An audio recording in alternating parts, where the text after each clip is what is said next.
guys, this is Joanna for The Verge, and I am here with a Toshiba laptop that we just put the Windows 8 Developers Preview on, and wanted to give you a look here at sort of the mousing behavior and the keyboard shortcuts and that sort of thing. And so we sort of expected it to be pretty clunky in terms of navigation without a touchscreen, but been pretty surprised at how smooth things work. So as you can see here, you've got a scroll bar on the bottom here, recognizes that there's a mouse and that there's a cursor.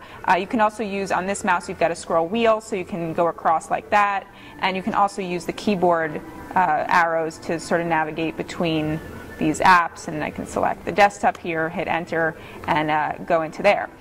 One other thing I wanted to show you from here is that you actually have these little hover states over here on the left hand side, and you can see some of the apps that you have open. So you can actually select that and it'll bring it open, and then over here you can actually scroll through them and select what app you want to put in there next, which is actually pretty nice because in comparison to the touch, you can't actually select what apps you bring in because you're constantly dragging them in. So you have more control here, which is pretty nice.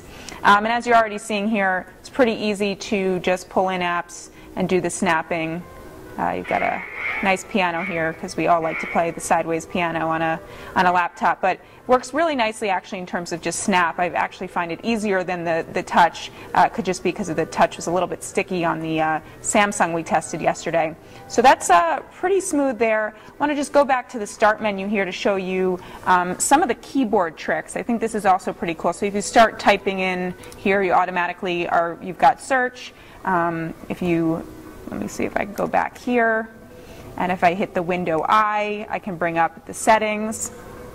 I can also hit the window C to bring up the charms in here, and you'll see that they don't have the charms like the natural charms in the touch interface on the right hand side. They're now in the bottom, so sort of like your start screen or your start menu in Windows 7 or in Windows of past, but you obviously go right back here.